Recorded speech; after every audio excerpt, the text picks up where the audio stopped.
Welcome to our story.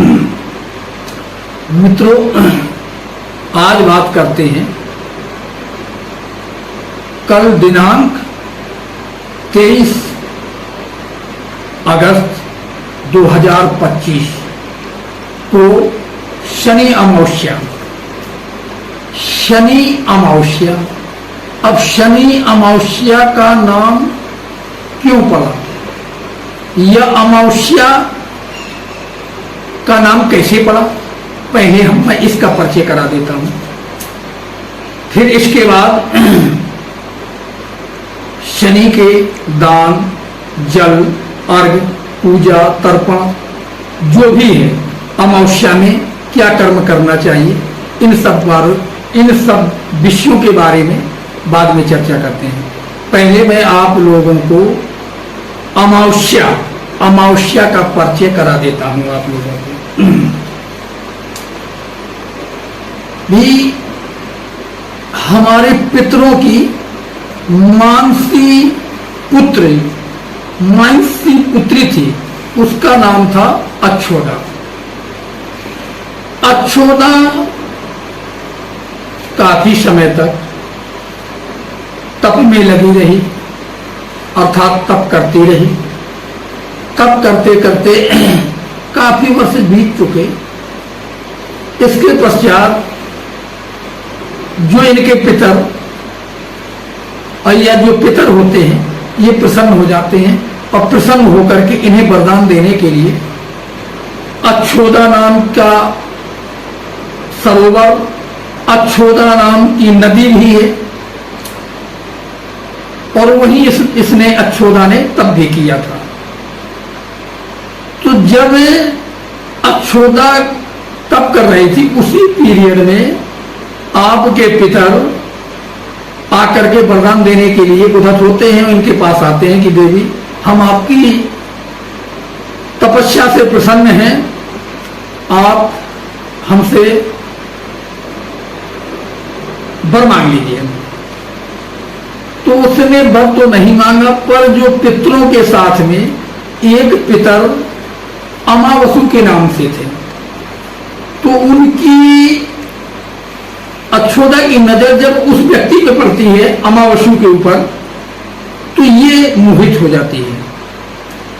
मोहित होने के बाद ये अमावसु पितर के लिए एक प्रस्ताव रख देती हैं कि मेरा आप पाणी ग्रहण कीजिए। जब पाणी ग्रहण की बात आती है तो अक्षोदा, वो क्या कहते हैं, अमावसु इनके प्रस्ताव को कैंसिल कर देते हैं, यानी ठुकरा देते हैं। और इसी दोष के कारण अक्षोदा पितरों की मानसी पुत्री पृथ्वी में गिरती है, और जिस दिन गिरती है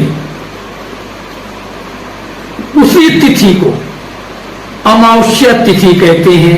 दोष ये है कि जिस दिन अक्षोदा पितरों की मानसी पुत्री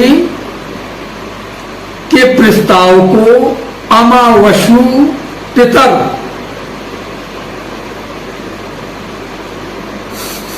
साथ रहने का प्रस्ताव कैंसिल कर देते हैं, तत्पश्चात ये जमीन पे गिरती हैं। तो जिस तिथि में गिरती हैं उसी तिथि को हम अमावस्या तिथि कहते हैं।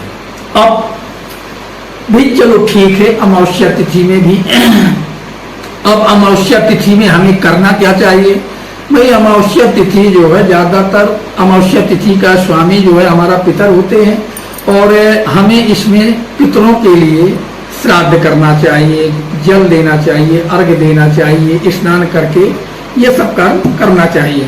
तो हमें सर्वप्रथम अमावस्या तिथि को ब्रह्म मुहूर्त में जाग करके नदी, तालाब, सरोवर, झील में स्नान करना चाहिए। स्नान करने के बाद हमें तांबे के लोटे में जल लेकर के या अपनी अंजलि में जल लेकर के, काले तिल हैं, जौ है, श्वेत पुष्प है, इस तरह से क्या कहते हैं, हम भगवान सूर्य को अर्घ्य प्रदान करते हैं। और अर्घ्य प्रदान ऐसे किया जाता है कि हम अपना हाथ जो है अपने सिर के ऊपर ले जा करके जल छोड़ते हैं और जो जल की धारा निकलती है उससे हम सूर्य को देखते हैं। इस तरह से हमें अर्घ देना चाहिए। अब अर्घ में सामग्री क्या डालनी है, आप जान गए कि काले तिल डालना है और श्वेत पुष्प लेना है और जौ डालना है। इससे दूध भी डाल लेते हैं हम लोग। इससे हमें भगवान सूर्य को या पितरों को हम अर्घ दिया करते हैं। अर्घ देने के बाद अब विषय आता है कि भाई हमें श्राद्ध करना चाहिए पितरों के लिए, और पितरों के लिए क्या ऐसा विशेष करना चाहिए जिससे हमारे पितृ हमसे प्रसन्न रहें और हमारे कार्यों में कोई बाधा ना आए, हमारे शादी ब्याह शुभ कार्य मंगल कार्यों में कोई विघ्न ना आए। इसलिए हम अपने पितरों को प्रसन्न करते हैं।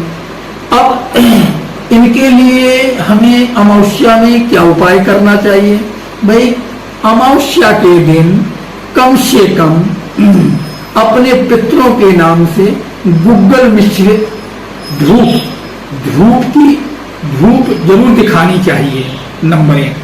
दूसरा नंबर, अमावस्या के दिन हमें श्राद्ध के तौर पे मिनिमम 1 ब्राह्मण को भोजन जरूर कराना चाहिए और यथाशक्ति जो हमारे पास सामर्थ्य है उस हिसाब से फल फूल वस्त्र या जो पितरों के निमित्त अष्टकूट बताए गए हैं, पत्र जूता चप्पल छाता, ये इस तरह से हमें ब्राह्मण देव को देना चाहिए और यथावत अपनी सामर्थ्य अनुसार दक्षिणा दे देनी चाहिए।